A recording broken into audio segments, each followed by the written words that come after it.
Okay, I have no idea how the lighting's gonna look. I haven't done this setup in forever, but I had to do this review now because I'm not gonna have time to do it later. I have a busy week.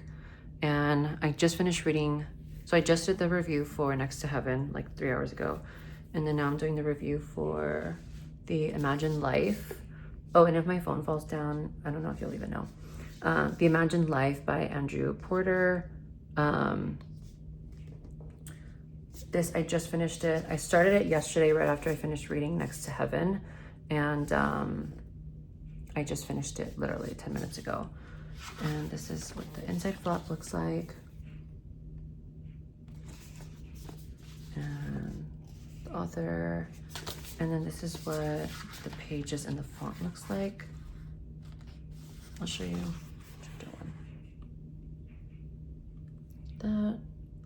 The book is more, it's smaller than Next to Heaven.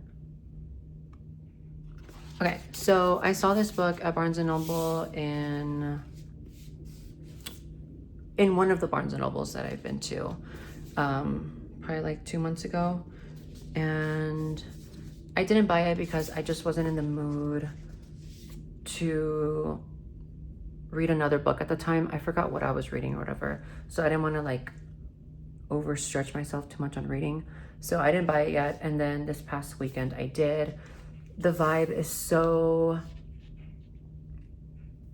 like wonderful. And I have to say about this book, I don't know anyone that read this. I don't know anyone that's read this book. So I'm reading it off of just me wanting to read it. And as well as Next to Heaven, I read that from me just wanting to read it. Like, I honestly don't want to read any more books. I mean, eventually it'll happen where I do read books that are like trending or very, very popular. Like, my curiosity gets the best of me sometimes, but I feel like I'm really happy that I read Next to Heaven and this one from my own choosing and my own volition, and not someone else like persuading me on TikTok to read it or on YouTube. So when I bought this and Next to Heaven, and then I also bought, spoiler alert, my next book that I'm reading, I also bought Hotter in the Hamptons, all three at the same time. The two cashiers, I should have said this in my other review, but the two cashiers at Barnes & Noble were like, oh my God, where do you get your book recs from? And I was like, oh, I just literally just from browsing in store myself. Like, I just find, like, I just like what I like. I don't know how to explain it. Like, I just like picked, I don't know, I just intuitively know that that's what I need to read. And they're like, oh my God, you have great taste. And I was like, thank you. So I have great taste for the past 3 books. But out of Next to Heaven, The Imagined Life, and Hotter in the Hamptons, I already know that Hotter in the Hamptons is going to be the best one out of all of them, because I already read like 20 pages of it before I even bought any of these books, and I already know that that one's like the better one so far. I haven't finished it yet, but I can't really say that. This is very Palm Springs vibes. I mean, look at the cover. Very Palm Springs vibes, very summer chill. But this takes place, I think, in the 70s or the 80s. It's a pretty slow book, kind of like Next to Heaven was. This is slower. And the only thing I don't like about this book is that it goes back and forth a lot from the present moment and then the past. And then it doesn't feel like it's in a chronological order, and I don't think it is. But that confused me a lot. Basically, okay, spoilers alert. This book is about the main character, Stephen, retelling his journey of finding who his father is, who his father was. So his father was a professor at a school, at a college, and his mom, I already forgot. Oh no, his mom worked in hospital, did a lot of late shifts, blah, blah, blah, all this stuff, right? So this takes place like in the 70s or 80s. So you can very much feel that vibe if you like that vibe. It's very, very much like the vibe of The Shards by Bret Easton Ellis. I love that vibe. This is very Bret Easton Ellis, I feel, but like not the same writing, but it's just very similar because of the LGBTQ-ness of it and just like the allure of California. Like this takes place in a lot of areas of California.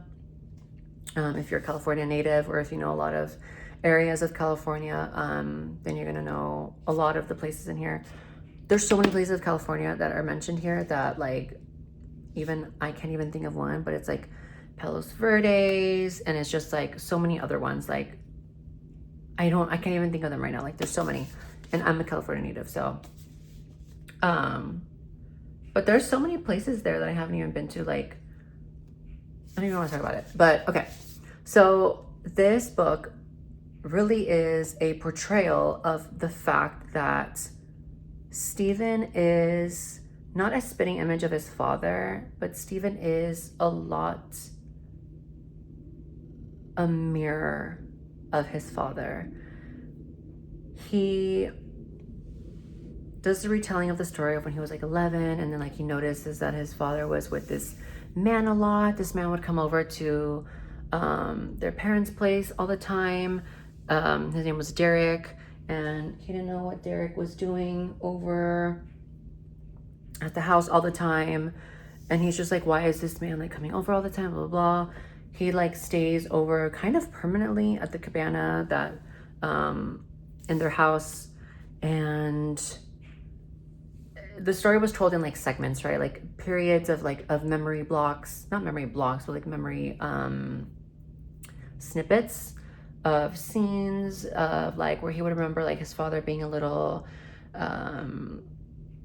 gay, basically, or just like obscure and a little like what are you doing? Like, what are you doing? Like, why is mom in a separate room kind of avoiding you? And why is she letting you hang out with this man?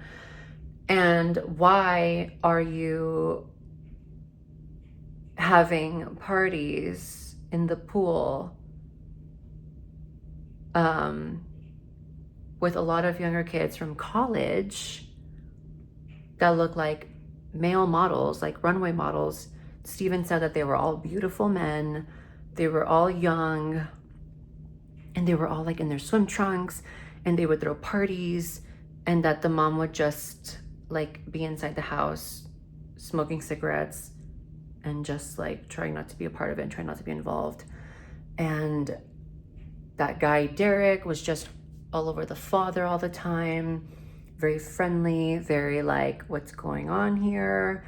And mind you, Steven's 11 years old, so he's kind of like, what's going on? You know, he's not gonna like kind of put two and two together, but he is going to, his subconscious is kind of gonna have a little like alarm bell. It's gonna be like,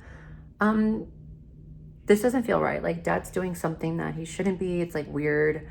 And mainly because mom is at home, right? Just kind of avoiding him.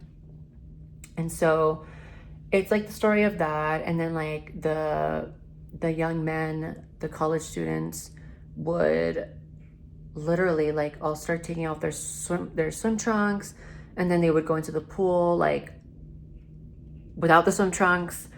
And then like the father and then Derek and then some other professors would also be going in that pool. And I'm like, what is going on here? This is like crazy. And so I'm like, what is going on? This is why I read books, because so many shows and movies just cannot compare to like what's going on in the books. Like, this is why it's so visual in my head, and I'm like, this is why I love reading so much. Because a lot of these stories are like way better than like what's going on in like TV shows and movies. I mean, there are really good TV shows and movies out there still, but like, I don't know, just sometimes, a lot of times actually, I'd rather be reading a book than watching TV or a movie. But that's just me. Okay, so then really like this whole story is about his dad getting fired by the homophobe professors and academic people that work there at the college that kind of don't like gay people. And so, but there was also a lot of professors that were out like gay to each other, and obviously not to the homophobes. So his dad, so like for example, like the professors that were at that party with like the younger men that were beautiful, whatever, all of those professors that were there were the ones that were openly out to each other, and they all trusted each other. So they did have like a little circle, like a little clique, of the ones that were openly gay with each other, not openly gay in public, obviously not, like never, like in this time period, like no. And they like all probably had wives too. Horrible. And then there was a clique of the ones that were completely homophobic and completely trying to take down like everyone that was gay. Like that was their mission in life, because that's so important for you to do. And there's nothing else that will make you feel purposeful and meaningful and valuable other than taking down the people that are gay, because you have nothing else to do with your life, right? Clearly that's like as powerful as they could be. That's like all they could do with their power, with their masculinity, their homophobicness. That's all they could do, right, you guys? That's all they had the balls to do, literally take down people that were gay, because that's literally all the power they had in them to achieve. Like, that's so pathetic to me. Like, what were these people doing to you anyways? Like, obviously what they were doing was not correct, because they were, you know, a lot of them cheating on their wives, sleeping with men, when they shouldn't have been. They should have been with their wives. Or if you don't, just like divorce your wife then, and then just go hook up with men then if you want, but like after the fact. But like do whatever you want, but like after you've cut those cords and those attachments. Anyways, clearly these people are miserable and pathetic and can't do anything else but focus their attention on what they feel power in, what they feel powerful in, right? Whatever. Tell us all this time. So that happened. And then, so yeah, they were trying to, they basically fired his father, but the contract said that he was still able to work there for like another full year. And the kids, his students loved him so much, the father, and they like had riots and, well, not riots, but they had like, sorry, my phone is like falling off the thing. Not riots, but like protests, so that they could let him stay, blah, blah, blah, that he was the best professor ever. And towards the end of the book, you see a lot of very good things about the father from the students. So many people loved him, right? Except the homophobes. But whatever. And there's a lot of times when he's 11, Steven's 11, and he has this friend named Chow. I think it's Chow, C-H-A-U. Chow and him are like the same age, really. I think they're both 11 or 12. And Chow, I don't know why they're getting high at this young age, but whatever. It's a story. It's fictional, I think. Yeah, I think it's fictional. I don't even know. But Steven and Chow were like getting stoned and whatever, blah, blah, blah. And it seems to me that Chow was a little gay, but only when he was stoned, I think, only when he was high, because he seemed to be wanting to get very close to Steven only on those times. They never kissed, they never did anything like that. But Chow would always tell him, be like, hey, you know it's hot in here, right? Like there's like 5 scenes where Chow is like, oh my God, it's so hot in here, right? Like, why don't you take that off? And then like Chow would take his shirt off first, and then he would tell Steven to take it off. And Steven would be like, I don't really feel hot. And then Chow would be like, you know, yeah, it's actually like really hot in here. And he'd be like, yeah, here, let me help you. And like, he would like take Steven's shirt off, and Steven would never say anything back. I mean, they were both the same age, but still, it's like weird. But Steven would be like, kind of turned on by it, literally. He would say that he would wish that Chow would kiss him sometimes, but all he would do was like, Chow would like put his head on Steven's abs and then just fall asleep, or on his chest. And one of the very last intimate things they did was Chow literally held Steven's hand like a boyfriend would, and they just fell asleep like that, hands holding, like very strong. So literally, that's what I'm saying. Like Stephen is kind of like a mirror image of his father. He had these like gay tendencies. It kind of like migrated to his son, and so those like tendencies were passed down to him.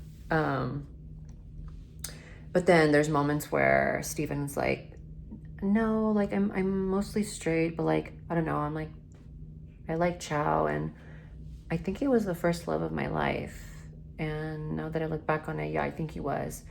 But now they skip to like current day, and Stephen has a wife, Allison, and a kid named Finn, and he's very happy with them. And then the book kind of starts off with Allison telling him that going down this path of following his father's life and like the journey of uncovering the secrets of his father's life through his father's old academic acquaintances.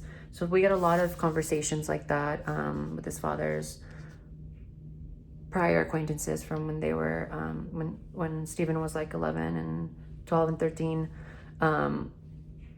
He's just trying to figure out who his father was. He feels like he didn't know who he was. He feels like he has an idea of who his father was, and then there's this whole other reality of actually who his father was that he doesn't even know about, and like the mom doesn't even know about. And so it's basically like the gay part, but it's just like more nuanced than that, you know, as it always is with things like this and identity and, you know, sexuality. And so very deep, very complex, lots of conversations, lots of uncovering, lots of identity, and lots of sexuality in here. No like sexual scenes in this though. Like I was kind of shocked that there wasn't. I don't know, I feel like there might be from how it was kind of the vibe, but there wasn't any at all. Like not a single thing. Like literally him holding hands and being in the tub with Chow was literally like the most intimate they got. Like they never even kissed.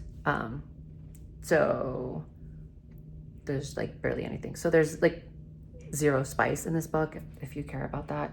Oh, and I forgot to tell you, but, and I know this is totally not the review for that, but in Next to Heaven, which was my prior review to this, there was a little bit of spice, but not really that much. It was just a lot of drugs involved, honestly, which if that's a trigger warning, maybe don't read that for you, but like, it's whatever. Okay, and so then this, yeah, so Allison was telling Stephen, like, careful when you embark on this journey of uncovering things about your father. You might not like what you know, blah, blah, blah. Not that she knew anything, but it's just, she did the same thing. I think it was with her mother. I think it says on the first page. Yeah, she reminded me of what had happened when she'd gone through her own mother's journals shortly after her death. About half of the stuff in there she said she wanted to know, and about half of the stuff in there she hadn't.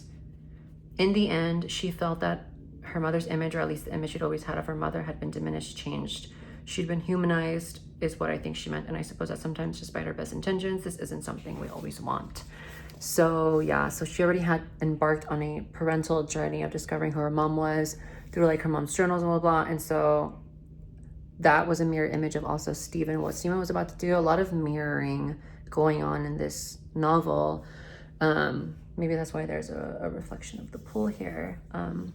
It's supposed to symbolize the mirroring of a lot of symbolism. Sorry, my eyes are like so dry. I'm like blinking so much right now to like re-wet them.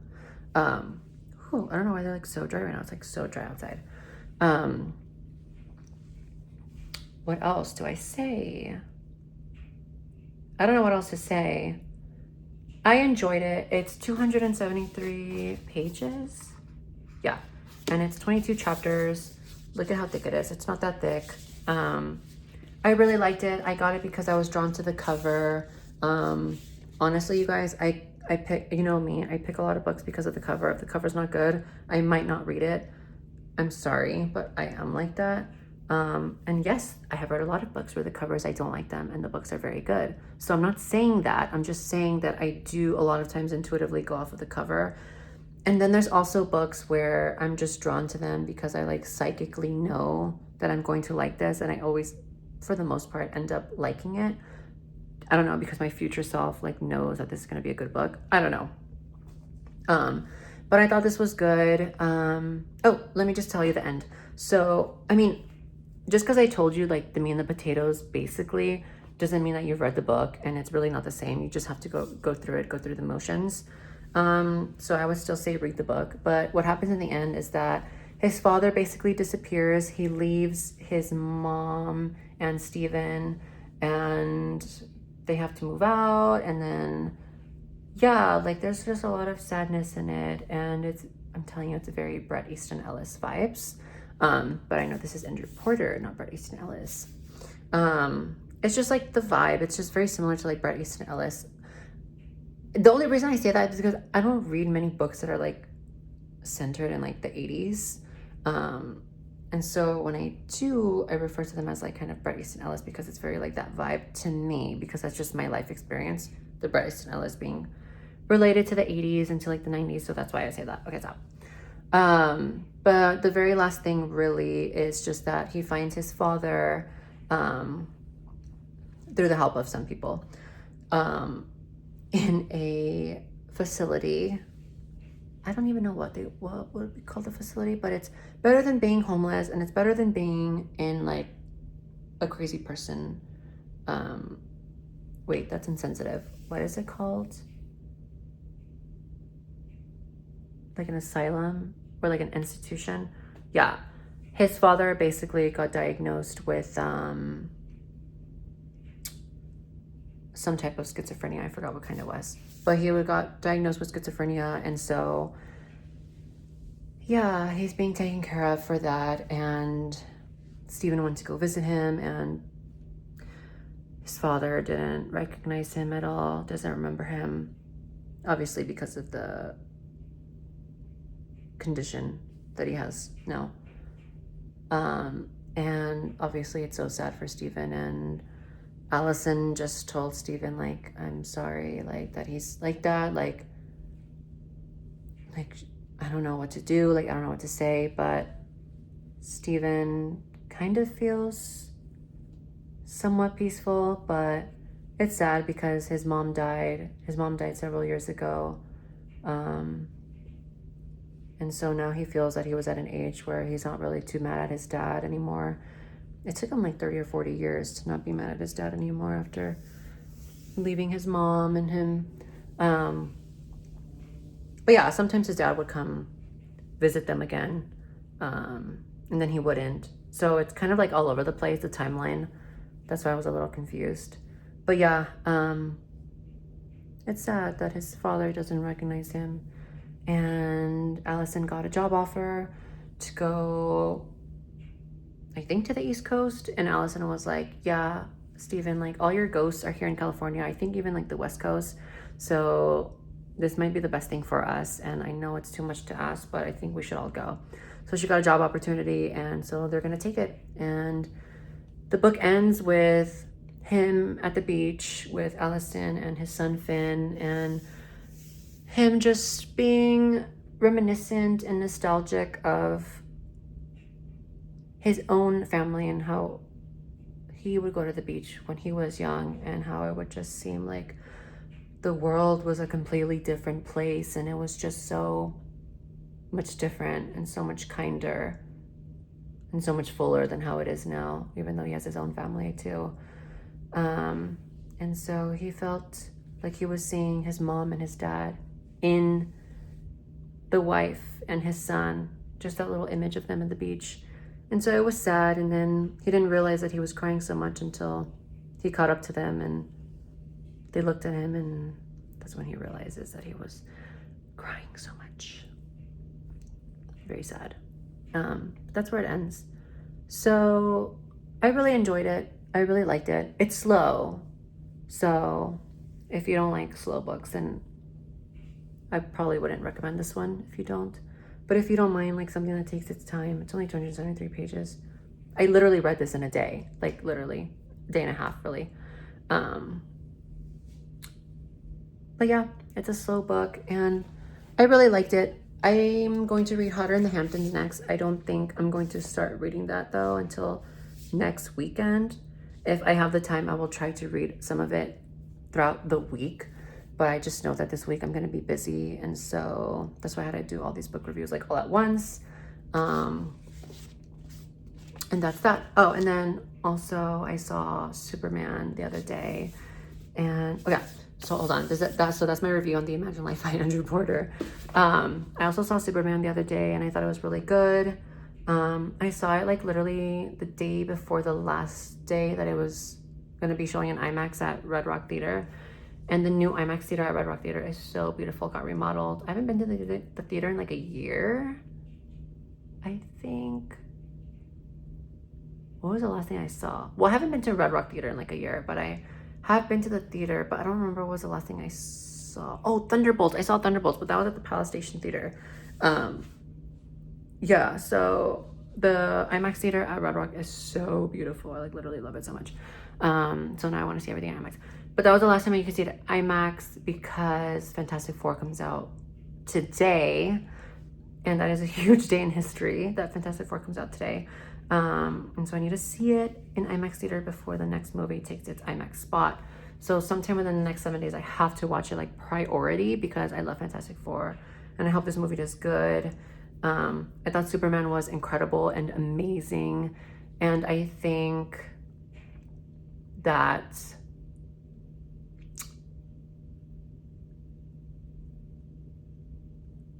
I'm just so happy that they had like the balls to take it where they took it. Because I feel like the studio was kind of maybe most likely a little afraid to take it where it went, but I'm so glad they did because it was very, very, very amazing. So I loved it. So I loved Superman. I hope I will love Fantastic Four. And then I loved The Imagine Life and I loved Next to Heaven. So I do recommend this one if you don't mind like a slow book. And I would actually still recommend Next to Heaven too, even though that one was pretty slow and could have been done better, I think, but it's his story, not mine. So who am I to say that? When you're the writer, you can do whatever you want, you guys. Like, if you're a writer, don't let anyone tell you. Literally, please like engrave this into like your notebook, but like, don't let anyone tell you. If you're a writer, don't let anyone tell you what you can or can't write. Like literally nothing. I mean, obviously there are things you shouldn't be writing about, but I hope you use your common sense, okay?